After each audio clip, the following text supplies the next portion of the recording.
Hey everyone. So it finally arrived. The Art of James Cameron, and it's called Noir. I ordered this, I think, 6 months ago in June, maybe July, and it came out a few days ago, and I just got it delivered today, this morning, in fact. So I've taken a kind of look through it already, and it's amazing. I think anyone who's a fan of James Cameron needs to get this. The thing is huge. Like, you can see how thick it is. There are over 300 pages. And I thought that I would just do like a super quick review, and kind of give you a little bit of a show as to what you can expect when you get it. So, first of all, it's not cheap. It cost me £55.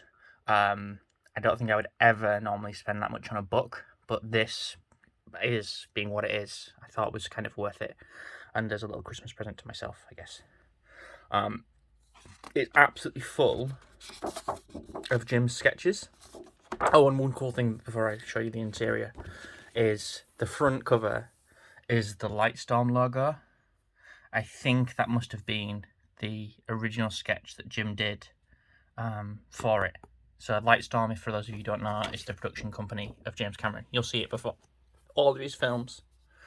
So yeah, let me just show you some of the things that I thought were amazing and give you a history. So overall, and I'm trying to be objective, it is basically like a coffee table book, but there's tons of, I guess, commentary. So here we can see one of the sketches that he did of Neytiri early on. And basically this entire thing goes from his super early years. So here's him in winning a competition from a newspaper clipping from, it says 1960s, when he was a teenager. There's Jim on the set designing some things. And it starts, it has a little forward by Guillermo del Toro, basically just saying, Jim's a fantastic director, but he's also a brilliant artist, and not enough people know that. And we get to see, so some of this is absolutely early work, and each piece basically has a little description next to it, from Jim, saying when it was, what kind of inspired it, or why he did it, and lots of times he will talk about the way in which this has kind of inspired something further on. You see a lot of kind of motifs and themes in his early drawings that he revisits later on down the line. Another cool thing, so he started drawing comic books, as you can see here, and there's some really cool fold-out panels. These are throughout the book. Again, you get some really nice full colour images, and I don't know how well you can see this, but the pages themselves are quite thick. They're really, really high quality paper, and the images are super clear.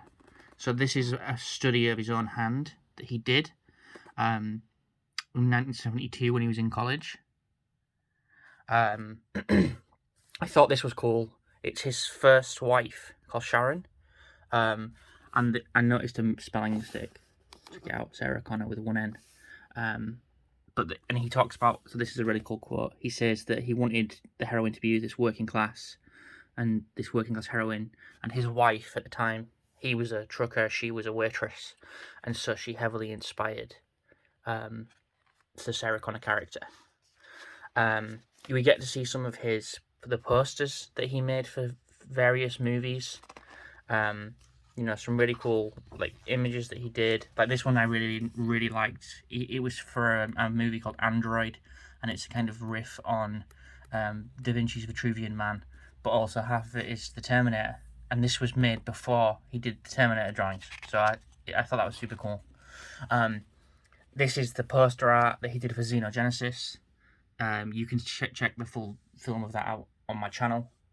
Again, he goes into some really great details around what inspired it, what the motivations were at the start, etc., etc. Again, there's some more really cool fold-out pages where you can see all the art in full colour. And so yeah, like I said, there's over 300 pages here. There's an amazing one of the Queen Alien that he did. I just love this. One of the cool things I noticed is that he draws a lot of his images on black or grey paper. So this one's obviously drawn on something that's black, and he's kind of drawn over the top of it to get this effect. An alien that he did.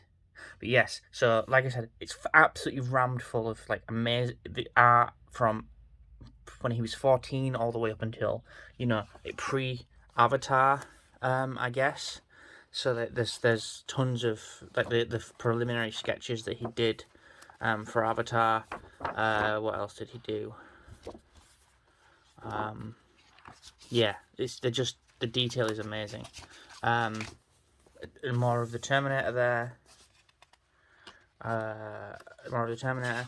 But one that I liked a lot was this one at the very end, which is his original sketch for the Spider-Man movie. And for those of you who don't know, James Cameron originally wanted to make Spider-Man in 1997, I think it was. But he made... they lost the rights, and so he didn't make it in the end. And he talks a little bit about that in the book. But yeah, I just thought this was super cool. He finishes it with Spider-Man.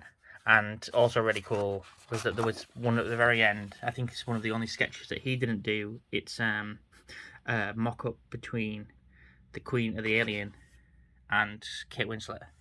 And it's one of hit from, I think, his daughter. He says his daughter did it for him. So, yeah, that's Tech Noir. The art of James Cameron. Another drawing he did here of some sharks. Very reminiscent of the Banshees from Avatar, but done 30 years before. Yeah, I will post anything interesting that I find when I read through it. I mean, I've read through a bit of it. Mostly I've just looked at the images so far, but I've read some of it. I really hope that you find this as interesting as I do. And let me know. Yeah, thanks for watching.